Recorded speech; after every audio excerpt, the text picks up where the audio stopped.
dia feno fisaolana iray ny fonay Andriamanitra raha izanaka fanahy masina raha mbola nomenao zao anjara fotoana takarivariva izao mba hiaino ny hafatra avy aminao. Mangataka ny fananao masina izay tompo mba hanokatra ny sainay, hanokatra ny fonay mba haizanay mandray ny teninao.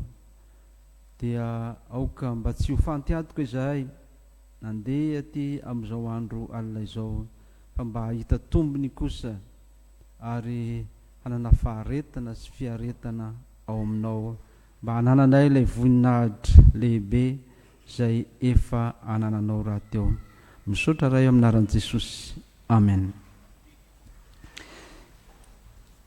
Ny lohateny izay hinoratsika ny fampianarana amin'ity takarivariva ity dia ny teny manao hoe ny voninahitra dehibe ambadiky ny fiaretana noho ny amin'ny Kristy. Ny voninahitra dehibe ambadiky ny faharetana noho ny amin'ny Kristy. Raha jerena kapiteny izany teny izany dia fampanantenana ho an'izay maharitra ao amin'ny Kristy. Valim-pitia lehibe ho an'izay manana faharetana ao amin'ny Kristy. Ny Romanina 9:5-12 ka hatramin'ny 5:12 no akako zany anomoaboasana izany lohahevitra izany. Ny Romanina 9:5-12 ka hatramin'ny 5:12 ovakitsika amin'ny anaran'i Jesosy zany teny izany. Ny fanahy dia miara-milaza amin'ny fanahitsika fa zanak'Andriamanitra isika. Ary raha zanaka dia mpandova, eny sady mpandova an'Andriamanitra no mpiray lova amin'ny Kristy koa. Raha miara-miaritra aminy isika mba hiara-manam-boninahitra aminy koa. Fa ataoko fa ny fahoriana amin'izao andro ankehitriny izao dia tsy tokony hoarina amin'ny voninahitra izay iseho amintsika. Ry Ray masina manao masinany amin'ny fahamarinana faneteninao ny fahamarinana. Amen. Ry havana malalo amin'ny tompo, fahasoavan'i Jesosy Kristy tompo, ny fiadanana Jesosy Kristy tompo, ny fahasoavan'Andriamanitra ray ary ny fitiavany ho amintsika tsirairay. Amen. Araka ny efa voalaza teo dia miresaka indrindra ny amin'ny voninahitra izay ampanantenanantsika isika. Andeha aloha faritatsika kely le hoe voninahitra satria inona zany voninahitra izany, dia avy eo tsika mijery ny hevitry Paoly na ny hevitr'ireo namana hafa manodidina izany ary faranantsika amin'ny hoe inona no andrasantsika amin'izany fiaretana izany. Ny voninahitra satria moa teny malagasy no iresantsika eto dia leviny amin'ny teny malagasy aloha ny raisitsika voalohany, ny voniny ahitra. Amin'ny ankapobeny ny ahitra tsy dia mba misy voniny fa saingy izao rehefa misy ny ahitra moa zany dia tsy voninkazo izy satria ny ahitra dia ireny karazana bozaka maniry amin'ny tany manarona ny tany ireny zany. Izy ireny dia karazana tsy dia mba misy voniny fa rehefa misy voniny kosa izy na zay misy voniny amin'ireny dia eny amin'ny tendrony azy ny voniny mipetraka. Raha sahala amin'ny voninkazo dia eny amin'ny sampana samihafa mandrakotra n'ilay voninkazo manontolo, fa ny ahitra zany eny amin'ny tendrony no misy izany voniny izany. Ary mazava azy moa voninkazo azy dia miloko marevaka izy, miavaka izy eny amin'ny tendro zany, eny amin'ny farany ambony amin'ny ahitra. Dia noho izany ny olona manamboninahitra dia ireo olona avo toerana na amin'ny asa zany na amin'ny fiarahamonina zany, manana toerana avo ny atao hoe manamboninahitra. raha jerentsika amin'ny baiboly kosa ny testamenta taloha na ny ao amin'ny testamenta taloha na ny hebreo zany dia mandika azy hoe kabod zay ny ilazan'ny testamenta taloha azy teny hebreo azy fa raha jerena koa nefa io kabod io dia tsy lavitra amin'ilay fandikany gasy azy amin'ilay hoe voninahitra teo mahadika tsara ilay voninahitra araky ny hevitry ny gasy zany ilay teny hebreo hoe kabod zany hoe amin'ny hebreo kosa nefa izy dia misy famirapiratana zany hoe zavatra hita maso famirapiratana fahatsarana fahamboniana voalaza fa Solomon teo amin'ny voninahiny Solomona teo amin'ny voninahiny zany hoe teo amin'ny heriny teo amin'ny manana fitafy tsara izy amin'ny mampanjaka azy dia noheverina fa nanana ny voninahiny nilazana fahamendrehana izany ary nilazana koa harena na aranofo zany na ara-panahy fa raha milaza an'Andriamanitra kosa isika ny hoe voninahitr'Andriamanitra dia mbola eo ihany le hoe fahamendrehana ny heriny ny fahatsarany ny fitondrany raha milaza resaka voninahitr'Andriamanitra zany tsika dia zany ary indrindraindrindra eo amin'ny voninahitr'Andriamanitra no ahitana ilay famirapiratana ary tsy zakany mason'ny olombelona no mijery an'Andriamanitra amin'izany voninahiny zany satria zay mahita an'Andriamanitra dia maty hoy ny soratra masina zany satria mahery ny zany famirapiratany voninahitr'Andriamanitra izany fa ny testamenta vaovao kosa dia laza tahaka izany fa raha azy hoe lazany azy dia doxa zay ny lazany an'le hoe voninahitra doxa amin'ny teny grika io satria ny teny testamenta vaovao moa dia voasoratra avy tamin'ny teny grika ka ny doxa zany no lazany azy ary hita ihany ilay famirapiratana endrika ivelany fa zay anatiny koa nefa dia misy hoe fankasitrahana laza fanandratana zany koa raha miresaka voninahitra zany tsika dia zany no heviny eo amin'ny teny grika ilazana ny voninahitr'Andriamanitra koa nefa izay na voninahitr'Andriamanitra zay teo amin'ny olombelona fon'ny namorona ny olombelona izy dia nitafy ny voninahitr'Andriamanitra ny olombelona fa saingy noho ny fahotana dia very tamin'ny olombelona izany voninahitra zany ka no heverina fa tsy misy manana ny voninahitra araka an'Andriamanitra itsony satria samy efa nanota izy rehetra saingy eo amin'ny olombelona dia heverina mbola hiverina izany heverina fa mbola ho azo indray izany voninahitra zany amin'ny andro farany ary dia voalaza ao amin'ny testamenta vaovao koa ny hoe famirapiratana io zany niombonany zareo rehetra hoe famirapiratana lay voninahitra endrika ny famirapiratana zay mila tsy ho zakany maso indraindray ohatra Mosesy rehefa nanao ny fanompoana dia namirapiratra ny tarehiny ary mila tsy ho haijerena dia tahaka izany koa ny ireo mpaminany samihafa tahaka izany koa ny inty izy ireo mpiandriondry tany a-tsara rehefa nitarafilay voninahitr'Andriamanitra navoakan'ny anjely dia lasa mamirapiratra tahaka izany ka raha fanompoana tahaka izany aza hoy izy teo amin'ny Mosesy zany nahitana ny voninahitr'Andriamanitra maika moa fa ny fanompoana ara-panahy izay tsy mety levina eo amin'ny fanekena vaovao zay zany le voninahitra zany dia tsy ho levina eo amin'ilay fanekena vaovao ary ny mariana koa dia izay mihaona amin'Andriamanitra izay mifanatrika amin'Andriamanitra izay antsoin'Andriamanitra amin'ny fanompoana azy dia manjary hifindrany manana izany voninahitra amin'ny famirapiratana izany voalazantsika teo Solomona dia tahaka izany koa ireo mpaminany toa andry Isaia sy Ezekela dia tahaka izany koa voalazako teo ilay mpiandriondry tany a-tsara rehefa nisehon'ny voninahitr'Andriamanitra tamin'ny nasehon'ireo anjely dia lasa hifindrany ilay famirapiratana ary hitantsika koa fantatsika ny tantarany amin'ny Stefana rehefa nanoloana ny fahafatesana rehefa notoroam-bato navoaka teny ivelan'ny tempolo Stefana notoroam-bato dia voalaza fa namirapiratra ny tenany zany hoe efa tsy tahaka ny olombelona tsotra intsony fa mitafy ilay voninahitr'Andriamanitra ka rehefa ilazana ny olo-masina zany dia misy tena, misy fanahy izay hafa tsy tahaka ny olona rehetra ny tafiny zany voninahitr'Andriamanitra izany. Zay raha amin'ny ankapobeny ny ilazana ny voninahitra, famirapiratana, fisandratana, hatsarana.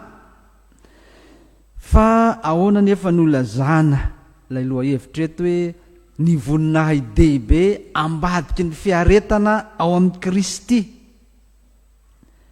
Moa tsy mifanohitra amin'izay voalaza teo va izany?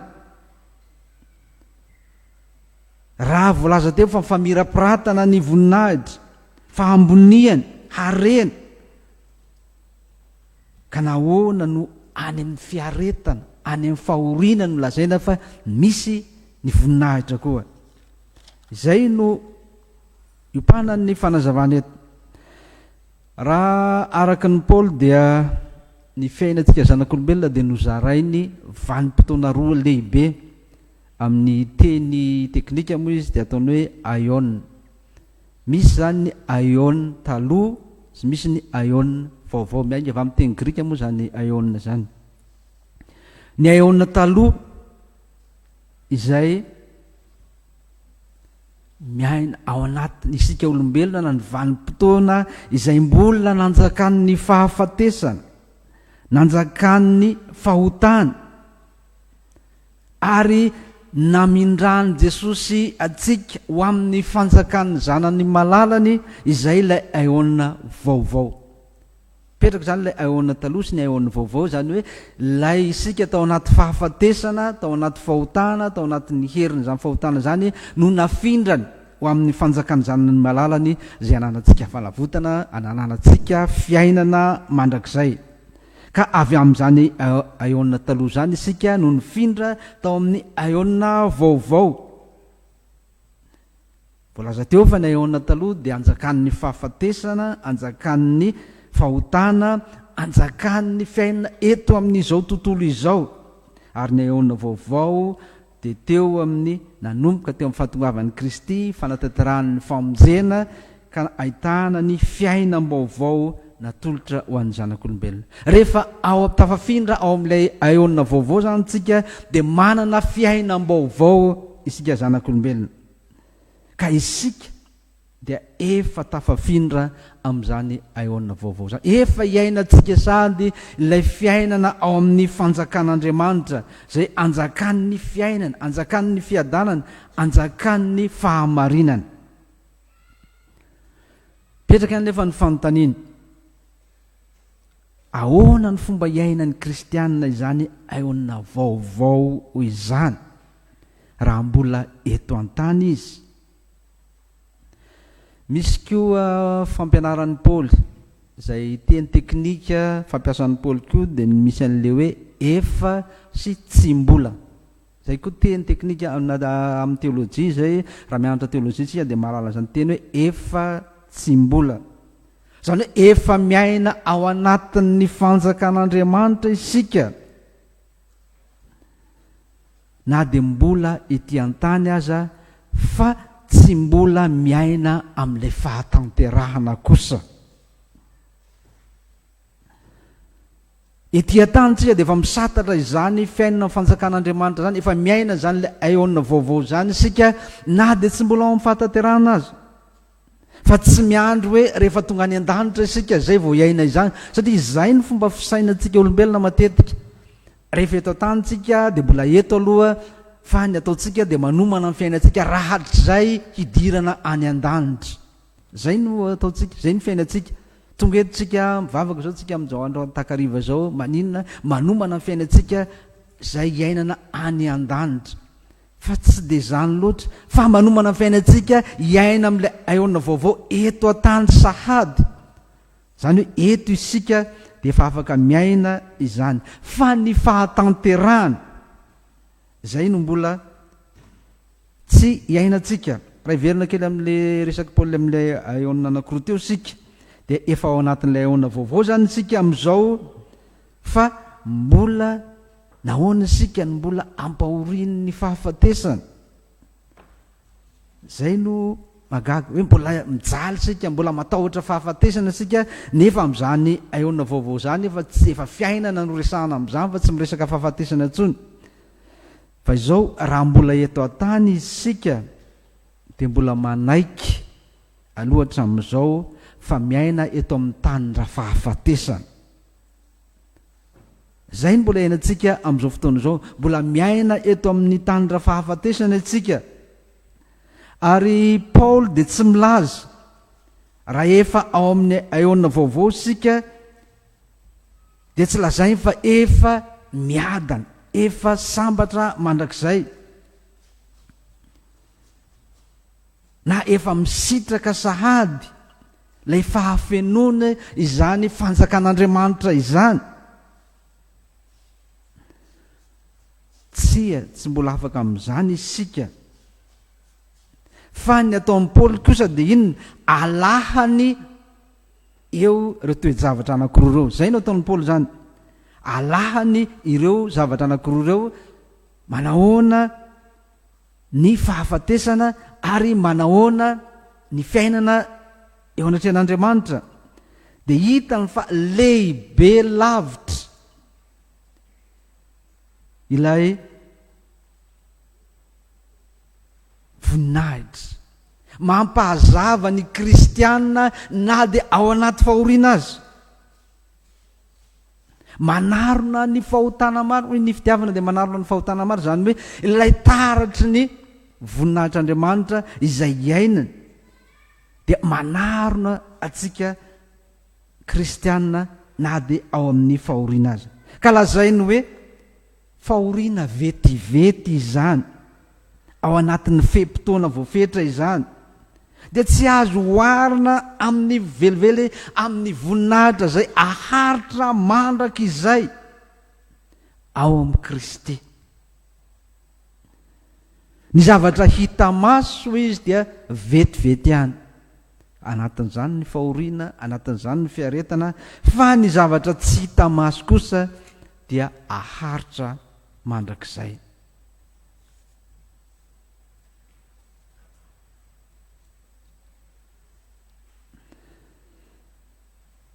Mariana nefa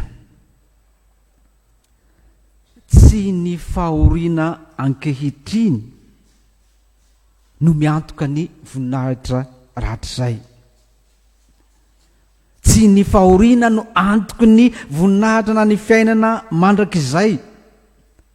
Satria raha izay mantsy, raha hoe ay satria zany ny fahoriana no azahoako ny voninahitra mandrakizay, dia mety ho tonga le fampijalia-tena. Ary eo mahatonga ny sasany asiako mangana ny tena koa i Paoly, fa iny fa misy le tena fampijalia-tena ataon'ny olona sasany. Ohatra misy olona nitokana any monastera dia mandoalika eo amin'ny vadokely, avela haratra mihitsy ny tena, japiana ny tena mba haratra, satria hoe miaritra fahoriana mba ahazo ilay voninahitra.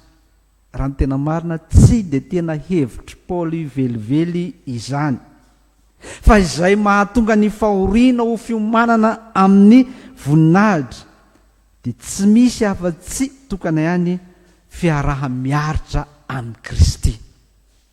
Raha fahoriana iaraha miaritra amin'ny Kristy dia izay ilay fahoriana miteraka voninahitra. Fa ambarany eo amin'ny Filipianina fa Kristy na dia nanana ny endrik'Andriamanitra azy dia tsy natao no fikirana mafy izany ny fitoviana amin'Andriamanitra, fa nofohanany ny tenany tamin'akany ny endriky ny mpanompo mba hanam-pitoviana amin'ny olombelona ka ny ekeny hatramin'ny fahafatesana. Izay ilay fahorian'i Kristy, izay ilay asainy hiaretana. Satria amin'izao fotoana izao isika eto an-tany no manomana andray izany voninahitra izany ao amin'ny Kristy, hiara-manana amin'ny Kristy. Tsy hoe hanao an'ity sy ity aho dia ahazo ilay voninahitra, tsy hoe hiezaka mafy aho mba ahazo ilay voninahitra dia mandeha amin'ny tenanao fotsiny ianao, miezaka mahavita zavatra tsara dia ahazo voninahitra. Tsy izay, fa miezaka manao miaraka amin'ny Kristy, miaramiaritra amin'ny Kristy. Hoy izy ento ny azo fijaliako, hoy izy izay mahafoy ny ainy noho ny amiko no azo izany, fa izay miaro ny ainy kosa no avery izany. Izay mahafoy ny ray sy reniny noho ny amiko no atao hoe mpianatra, zany hoe manana ilay fiainana mandrakizay. Izay le fiaretana miaraka amin'ny Kristy, fa tsy fiaretana aitraitra na fiaretana fikelezanaina fotsiny te hahazo ny fiainana mandrakizay. Ny fahasarotana amintsika ankehitriny, ny teo aloha zany dia mety moramora kokoa ho an'ireo kristianina taloha ny miaina zany fiaretana amin'ny Kristy zany, satria nisy fanenjehana tsotra izao, fisamborana izay hita mivavaka dia samborina dia avonoina sy ny sisa. Raha izay no miatra amin'ny kristianina, ary efa niatra tamintsika teto Madagasikara koa zany tamin'ny androny ny mpanjaka Ranavalona, nenjehana sika, saingy raha izay miatra amintsika moramora kokoa no miaritra zany, ary vao maika aza mampitombo kokoa ny fitiavana hifikitra izany. Io tsy miala amin'io ana dia vonoana ho faty azy, dia moramora kokoa. Mety sarotra jerena zany fa moramora kokoa. Fa ankehitriny somaro sarotra izany, satria nahoana no sarotra amintsika kristianina ankehitriny ny fiaretana ao amin'ny Kristy? Ny antony dia zao: tsy tsapatsika ilay halebiazan'ny voninahitran'Andriamanitra. Zay araka ny tenenin'i Paoly hoe tsy afaka mifampitaha akory izy Paoly, fa saingy izao tsy tsapatsika izany. Fa ny antsika, ny isika olombelona dia inona? Ny antsika izay hitan'ny masontsika ihany no inotsika sy antenaitsika. Isika dia mora mifikitra amin'ny zavatra hita maso, mora mifikitra amin'ny fahafinaretana. Izany ny toetran'ny zanak'olombelona. Ka hitantsika mahasarotra amin'izany, tsy miara-mila hisambotra hanenjika anao kristianina intsony, fa ady ao anatinao. Satria araka ny voalazantsika tany aloha dia fa mirapiratana izany voninahitra izany, zavatra mamirapiratra hita maso, zavatra harena, zany ilay voninahitra.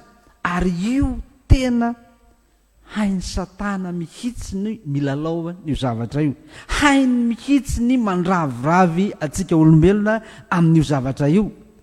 Fa na Jesosy zany dia sahany nalaina fanahy mba inona? Mba tsy hahatonga amin'ny Jesosy hiditra ao amin'ilay fiaretany. Nahoana ianao no miaritra ianao zanak'Andriamanitra, miteny raim-bava-monja ianao? Zay le fomba ny olombelona zay, mitady zavatra, mifasilite zavatra, zany hoe mitady zavatra inona ny ilazantsika azy, ilay mora azo, solution facile ve zany, tsy hitako zay fomba ilazantsika zany. Fa nahoana ianao no hiaritra an'izany? Ianao miteny raim-bava fotsiny ianao dia lasa mofo daholo ireo vato ireo, dia mihinana fa maninona ianao no miaritra ny anohanana? Fiaretana ilay zany, fiaretan'i Kristy zany anohanana izany.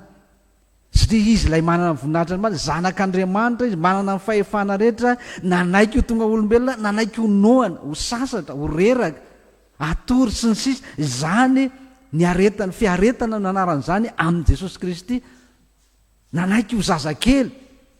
Dia teneny Devy, nahoana ianao no tahaka izany nefa ianao zanak'Andriamanitra? Miteny fotsiny ianao dia lasa mofo ireo vato ireo, dia voky ianao, tsotra be.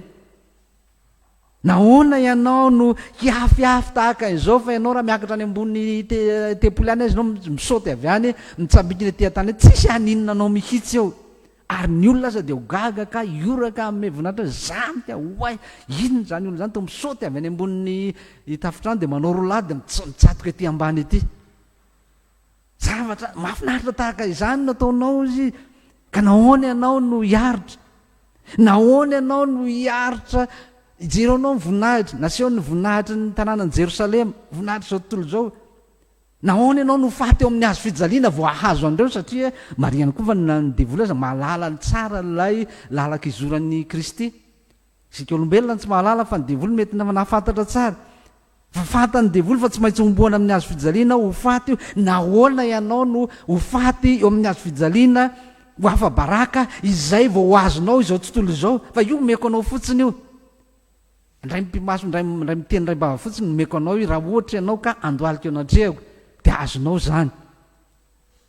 Mba tsy hidiran'ny Kristy amin'ilay fiaretana dia izay no nakan'ny Satana fanahy azy. Saingy iny amin'ny maha Kristy azy, amin'ny maha Andriamanitra azy dia tsy nahalavo azy velively ny fakapanahy, fa isika olombelona raha hiaritra ao amin'ny Kristy zany tsika dia tsy maintsy hanaraka izay lalana izoran'izay, tsy maintsy hanohitra izay manome vahana atsika eto an-tany amin'ny hita-maso, amin'ny voninahitra hita-maso zany, tsy maintsy hanohitra izany koa zany isika, ary eo ilay raharabe antsika olombelona ankehitriny. Misy ine nahazo any Adama zany hatramin'ny Eva moa no nalaina fanafa, saingy tsy hijery amin'ny hevitsika fa Adama no responsable, Adama no tompona andraikitra voalohany, atao hoe Adama zany nitratra tamin'izay. Narangaranga ny Satana fa tsy ho faty nareo, hitovy amin'Andriamanitra ianareo. Dia inona ny vokany? Tsy naharay lamba. Mbola tsisy lamba moa izy tamin'izany. Fa fomba fiteny zany, fa tonga dia nisarangotra avy hatrany, satria azo an'izany voninahitra zany, ary izay ilay iainantsika amin'izao. Teneniko hoe raha miaramila hanenjika anao, hitifitra anao, dia hitanao tsara ny fomba ialana azy, hitanao ny alitsirina azy, hitanao ny ivavahana andohana, fa zany ao anaty ao. Firifiry moa isika zanak'olombelona, eny fa na dia isika kristianina azy, eny fa na izahay mpitondra fivavahana azy, dia misy tratran'izany. Ianao ve pastory, ianao sahirakirana, ianao pastora, iny ary ianao manao mission lava, mandeha lava, io nikatikatara oeto meko anao fotsiny io. Fantatrao le mpagnome, iza le mpagnome?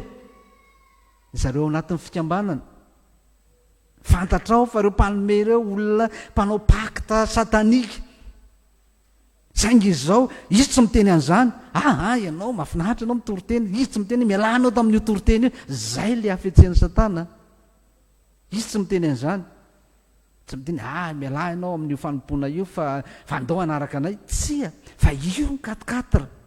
Iny ny vola amina tampotritra, anapy anao, ampiasao fa jereo anao ny fiangonana, jereo nge ny fiangonanareo hoe ratsy ery, jereo ny dalazy lavadavaka, inona moa tsy avitanana, iny raha mila volonareo dia tenena fotsiny dia omena volonareo anamboarina mba atao mamirapiratra be ny fiangonana. Inona ny anjoantsika amin'izany? Tantara anankiray nisy teto amintsika, tao amin'ny synodam-paritany avaratry mania, nisy fikambanana tahaka izany izay fantapantatra, dia tonga ilay fikambanana hanao ny jery ny fiangonana zany, dia lavadavaka, fiaingo lavadavaka ny dalazy, dia ho ataoko io izy, dia tsy valana ny pasteur satria fantatry ny pasteur fa ohatr'izao io, dia vitanay ny fiangonanay fa tsy mila tanana avy aminao. Dia inona? Nisy fotoana nandehanan'ny pastora nanao mission na nanao vakansa kely, tsy saroko izay niedy, satria ny pastora sy ny komity somary tsy nitovy hevitra, nisy komity vitsivitsy tsy nitovy hevitra, dia niazakazaka be ny komity, niatso an'ilay rangady, andaova pasteur tsy eo, dia vita le fiangonana, vita tsara tare le fiangonana, tonga hatrany pasteur, fa ahoana ty? Natao ihany le fiangonana, zao dia akipao teo io, dia nakipaka le pasteur tokoa le dalazy. Dia iza no adala amin'izay? Asa apetraka amintsika ny fanontaniana, iza no adala? Zay le mahasarotra le ady amin'izao fotoana izao. Fa raha miaramila hanenjika hainao mandositra azy fa tahaka izany, sarotra. Fa ny vahaolana dia izao, tokony ho fantatsika ny alehibe an'ilay voninahitra. Asa mety ohatra anankiray koa hoe raha misy olona anankiray am'izao mandeha eto amintsika eto ny bizina resaka inty izy ireny arena kibon'ny tany ireny, mety nisy olona ray nahita vatosoa, nahita vatosoa dia rehefa atao ny tetibidin'io vatosoa io mety amina miliara ny vidin'io, amina miliara ny vidin'ilay vatosoa. Izy olona tsotra avy any ambanivohitra, tonga ny mpanao bizina nakeo aminy nanambitamby aoranga fa omeko 100 tapitrisa ianao dia ho tatio anahy io. Dia inona vokany? Lay olona tsy nanana ninina mitambazanao 100 tapitrisa misy 100 million d'ariary zany ve eto tanako? Zay mbola tsy aizany afatarana na mbola ho lafo io, aizana mbola andeha ho arisy ary veloranga fa tia mena dia lasa. Zany hoe tsy hainao zany niaritra tamin'le hoe raha ohatra zany navotsitra ao le 100 million dia inona mivokany? Mety iferina le vola zany hoe nisy fiaretana tao. Ary zay le fiaretana zay hoe very vola be 100 million be tokony efa raisiko eto tantanako zao zany dia raha am'risany androm-piainako avy ahitan'izany nefa tsy nalaiko le zay le fiaretana. Satria inona ny tanjony? Rehefa miezaka kely ianao, satria moa zatra toloram-potsiny io moa ny akamaroan'ny olona, fa rehefa miezaka kely zany ianao tenanao mikarataka tseroa azonao lay 1 milliard, le amina miliara. Dia ohatra zay mihitsy ilay anoaran'ny Paoly azy, inona zay fahoriana vetivety, tsy te hiaritra, tsy te orytsika, tsy hanana faharetana tsika dia alao manampitamby maka fafinaretana eto amin'izao tontolo izao, satria izany mba manao zay mahafalifaly eto amin'izao tontolo izao dia anaraka ny Satana, tambatambazan'ny Satana dia manaraka ny Satana. Tsy fantatsika fa ay zava-dehibe amina miliara kay le miandry atsika dia matiny le vola kely eo. Dia tahaka izany le hoe fiaretana, ary zay no mahatonga le hoe misy ny voninahitra eo amin'ny fiaretana. Raha manana zay faharetana kely na fiaretana kely ao amin'ny Kristy zay, zany hoe rehefa ao amin'ny Kristy akory tsy hoe hiadana, satria zay koa mahadiso ny maro. Satria za rehefa mivavaka dia niadana no ampivavaka dia anana fiadanana dia iny fa mbola jerena to mbola miady ao anaty fahoriana any dia fara miteny maninona Andriamanitra tsy mamaly vavaka. Tamin'ny atoandro teo nanao fampianarana kely tary amin'ny université anakay, tatsy amin'ny université Amsterdam atao, dia nanao fampianarana soratra masina tao dia niteny leka izy, nahoana Andriamanitra ozy tsy mamaly vavaka? Dia fa ahoana hoa? Mba efa afrina raha ngazy zay nijalitsika malagasy zay, maninona efa mitalao mihitsy malagasy, maninona ny mbola zao ihany? Fa zany hoe ny fiheverintsika rehefa miaraka amin'Andriamanitra, rehefa miaraka amin'i Jesosy dia mandeha ho azy ny zavatra rehetra. Non, tsy zay. Fa indraindray misy fisedrana maro ao zay tsy maintsy toerina, misy ady maro ao zay tsy maintsy atao. Ka raha manana fiaretana ao amin'ny Kristy isika dia zao manana fahasahina hiteny hoe tsy ilaiko ranga zany tsy mila ny hoe ataoko inona koa io. Manana fahasahina zany, arangaranga ny arena ny voninahitra n'inona arangaranga dia ataoko inona koa io. Satria hoy Jesosy, raha azonao aza izao tontolo izao, ngamba tsisy arena mihoatra noho izao tontolo izao, eo am-pelantananao izao tontolo izao, anao izao tontolo izao, inona tsony moa mahahory anao raha anao izao tontolo izao? Nefa hoy Jesosy hoe raha ho very ny aina, inona ny tombontsi ho azonao? Tsisy tombontsi ho azonao raha very ny ainao na dia azonao izao tontolo. Zany hoe tokony hijoro tsara zany tsika zany hoe tsy ilaiko io, raha fantatra fa fakapanahy hisarika ahy tsy hanatona an'i Jesosy. Satria tsy voatery kosa hoe ny arena rehetra dia ho ratsy daholo. Zany Abrahama zany, raha evaluena ny fananana zany Abrahama zany no anisany milahatra amin'ny mpanankarena ankehitriny, amin'ny mpanankarena mondial ankehitriny, zany fananana zany Abrahama zany. Nefa zany ny raitsika mino, zany hoe misy zany ny harena izay mandeha araka ny sitrapon'Andriamanitra. Fa zany koa nefa dia tsy milaza koa raha teo fa hoe hoe tsisy azonao atao ntsony eto am'izao tontolo zao zany ko mahavitaka atsika an'izao tontolo zao zany tsy an'zao manava tena isika tsy ho an'izao tontolo zao ara-jeografia mihitsy azy indraindray reny afia an'izao tontolo zao reny eny hiran'izao tontolo zao reny zao an'izao tontolo zao reny de manava tena isika no tsy de zany loatra koa satria isika mbola eto am'izao tontolo zao isika no miaina ka hoy Jesosy mangataka aminao tsy ny ampiala azy eto am'izao tontolo zao no angatahako fa niaro azy am'ilay ratsy zay niaro atsika am'ilay ratsy ny tsisy fo atsika ao am'lay ratsy no ataotsika fa afaka miaina ara-dalàna eto am'izao tontolo zao matetika fametraky ny olona fanontaniana amin'ny tena indraindray hoe rehefa mandeha eny moa ny tena dia hitany olona dia ngamy pastora mahazo manao an'izao ngamy pastora mahazo manao an'izao dia zany teneniko hoe isika olona afaka ny kristiana efa nafahany Kristy isika raha zavatra tsy azoko atao dia tsy azonao atao koa na kristiana tsotra azy ianao raha zavatra azonao atao dia azoko atao koa fa ny mahapastora mampiandry mahakatekista sy ny sisa tsy etikety hidirana any amin'Andriamanitra eo amin'ny trehan'Andriamanitra dia mitovy ny olona rehetra tsy misy fiavahana eo anatrehan'Andriamanitra izany ka ny zava-dehibe dia zao nina le fiaretana ao amin'ny Kristy dia zao fahaizanao mampifanaraka ny fiainanao amin'izay sitrapon'Andriamanitra ny zavatra ataonao amin'izay sitrapon'Andriamanitra